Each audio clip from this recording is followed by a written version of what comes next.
I'm Warren Davis, and you're watching the Evercade Effect. Evercade Effect. Hello, fellow Evercadians and retro enthusiasts. You're watching the Evercade Effect, and I'm Retro Q9, back from vacation, fully recharged, and then we have this news today. So, I'm fully honest, I'm going to be giving very strong opinions on the news. What type of news, you may ask? Well, Hyper Megatech, that's Blaze's, I guess the sub company here. They dropped, these devices called the Super Pocket Edition, both the Capcom and the Taito. And we're going to go ahead and talk about that. They're hinting that they were going to drop some news, and there's a trailer that just came out. We're going to go ahead and look at the pictures and the specifications. They're basically the same thing that's in it. So it's maybe part of the Evercade universe, but not part of the Evercade family. And I'm going to be giving some strong thoughts and opinions. If you do want to support and buy this, that's awesome. That's on you. This may not be something for me. And I'm going to go ahead and talk about why. So first, we do have to talk about this device. And then also talk about some concerns that I had. Definitely, there's some things going on Discord, and we'll talk about kind of the official response from that about some things that I do have a concern with. So let's go to their site here. And I first want to say, the colors of this thing are great. I do like the typical Capcom colors. We'll take a look at the quality here. Okay, fine. Its price is $60. It's not going to break the bank. See the specifications, yeah, your typical USB-C charging, 2.8 IPS screens, that's going to be a tinier screen. It's compatible with existing Evercade cartridges, so you've got that. 12 classic games. If you look at the list of the games, it's basically everything that comes on the EXP, except you don't get like Breath of Fire. And I think you just get the first Mega Man. Yeah, so you don't, you get those games that are left off. And if we look at this thing, let's kind of like take a look at some of the pictures here. I mean, yeah, it kind of looks cool, but when you look at that D-pad, see, here's the thing, though. Looking at this, the screen looks good from about, like, the first top half of it, but then, the D-pad and the buttons look really cheap to me. Again, this thing, and this is just going to be hideous, the way that doesn't look comfortable to me. The volume button there. Oh, and keep in mind, this is just a spacer. Okay, this is just a dust cover. It's not an actual cart, which I first found disappointing, and I'll talk about here why it's so important to have physical media on the Evercade, and why I have issues with this, and I didn't have issues with the EXP handheld. We'll get to that. So yeah, this is just so, you don't have any Evercade games, there's dust in it, you don't get dust in it. And there's some close-ups. And then, let's go ahead and take a look at the Taito collection here. Which, I don't know, this kind of looks like a puke green to me, if I'm being honest. I'm not a fan of this color scheme. I'll be totally honest. I really like the Capcom one more, but this has the different games. So yeah, just to kind of quickly go through that. Basically the same thing. And then same specs. You get 17 games. Okay, still compatible. And then yeah, we have like a version of Space Invaders, Bubble Bobble, cool. Operation Wolf is going to play like garbage on this. Really, any device that doesn't have a trackball or an analog stick, it's going to play like junk. So I guess that's there, but it's not going to be really that playable, that D-pad. New Zealand Story, okay, that's great. Raston, Kadash, great games. Kraken Pop, on our secondary channel, Calling Archer Gamers, One Coin Quick Look. Actually, Retro Rich just played this. A kind of interesting game. Dan Dokudan seems familiar. Force of a football game. Some sports games are Blaze. But this game, I think, is probably not that bad. Elevator Action. So, yeah, I mean, Liquid Kids. So, yeah, we have some... Fairyland Story, huh? We've got, we definitely have some decent games here. All right. So, now that we've kind of talked about that, let me kind of go into what I don't like about this. And, you're probably wondering, as I said in the title, Blaze has jumped the shark on this. I really feel like they do. I feel like they've knocked off themselves, and they've come out with a cheaper quality version of an Evercade Lite without all the features, right? So this is just interesting. I really don't know why they did this. I saw Mad Little Pixels video and Pete's video, and I agree with Pete where he said that, yeah, I'm not sure why they had to have a second company, on this. So, but they definitely have, some different takes.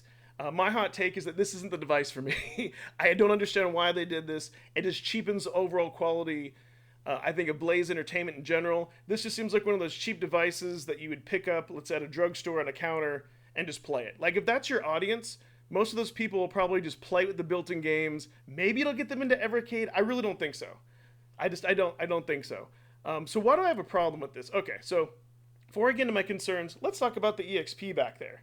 So when Blaze announced that we're going to have the Capcom collection, that was just like a bonus, right? You're not really buying it just to get that collection. You're buying it because of the upgraded hardware. You're buying it because of the new screen. That was just a bonus. So now it's like, I didn't have a problem with it because I was going to get that anyways.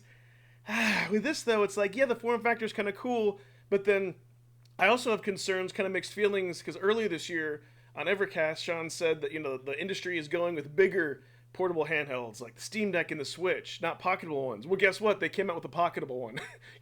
They basically made an Evercade 2 company, and I don't like this. I don't like the split off. So with Evercade, why is physical media so important? Let me get to that. So all those carts behind me, I enjoy collecting them, and I enjoy having a physical cart, believe it or not.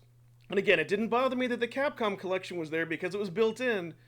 But so first off, for me, even though I like the color scheme, I'm not going to buy a device where I have the same games on it. Like that seems pretty pointless to me, unless it was like really cheap on sale.